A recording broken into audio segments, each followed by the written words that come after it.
Good evening. Thank you for joining us here at United Faith Christian Center for tonight's scroll. I hope that you all have enjoyed your Memorial Day this past Monday.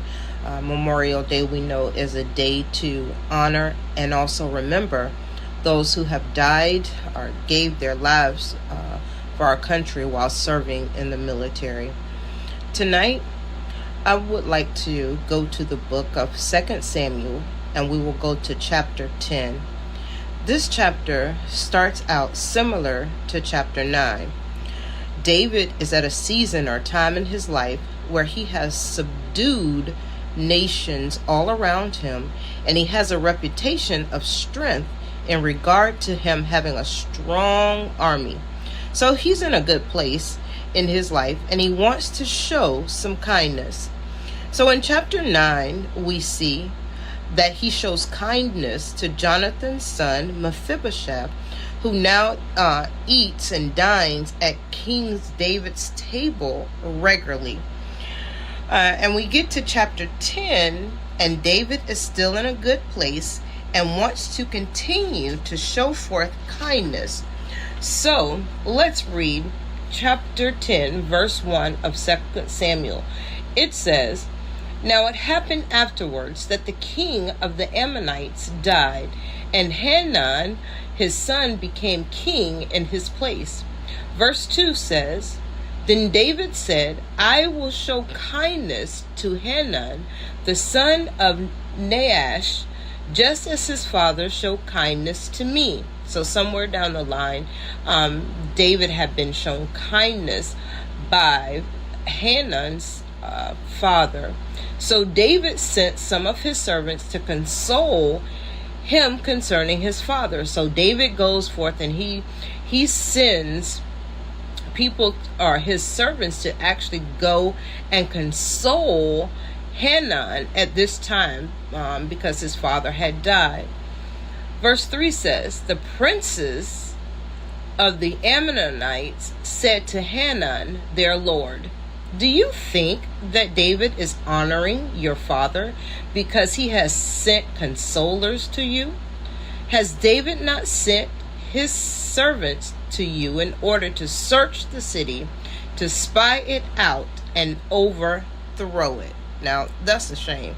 So now Hannah knows that this is actually going to get David's attention.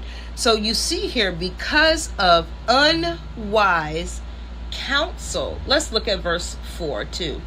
It says, "So Hanun took David's servants and shaved off half of their beards and cut off their garments in the middle as far as their hips and sent them away."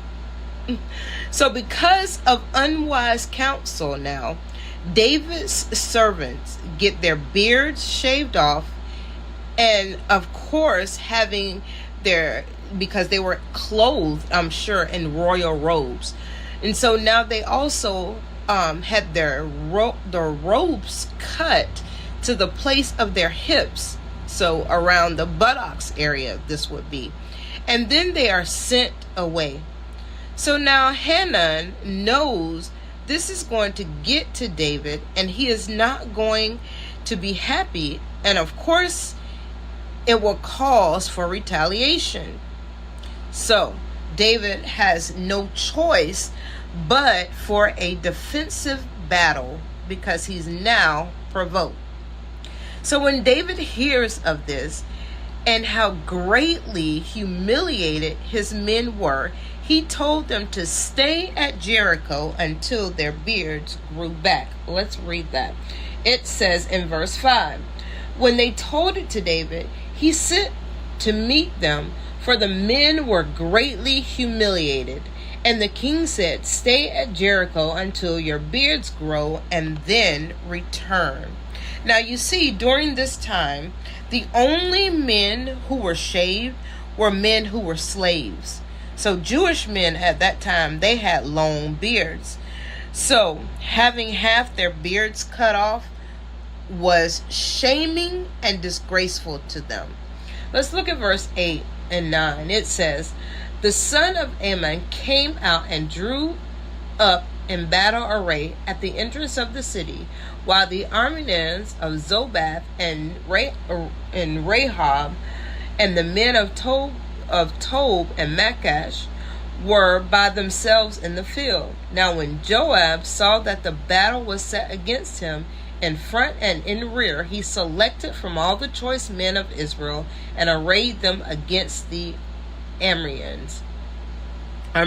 So we can see that now they are in a place where they are placing themselves in a position for battle. Verse 12 says this: "Be strong and let us show ourselves courageous for the sake of our people and for the cities of our God, and may the Lord do what is good in his sight."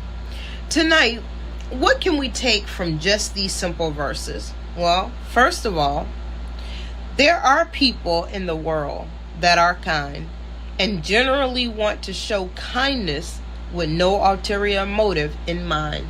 We can see this from David. David wanted to show kindness with no ulterior motive in mind.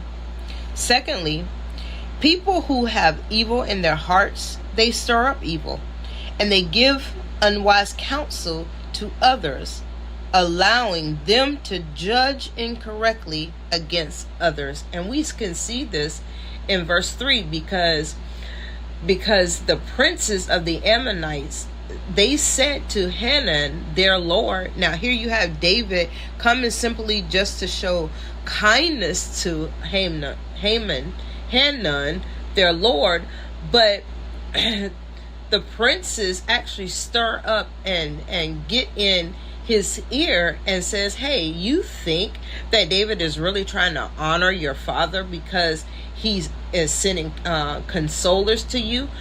So he's saying, he told them, no, he's not really doing that. So he puts in their heart that really David is sending these consolers not to console him, but he's actually sending his servants to spy out the city and to overthrow it. So we can see that this causes Hanun to judge incorrectly against other people. Thirdly, we can see that others also suffer in the midst of misjudgment. We can see this because David's servants have half of their beard shaved off and their robes cut. So here they are suffering because of someone else's misjudgment. We can also see that unwise judgment or judging incorrectly causes others shame and disgrace. And we can see this because they were to a place where they were so shameful that David told them, don't even come back to Jerusalem. Just stay in Jericho until your beard grows back. We can also see that unnecessarily battles can take place because of unwise counsel and unwise judgment. We see that David is ultimately provoked and has no choice but to have a defensive battle.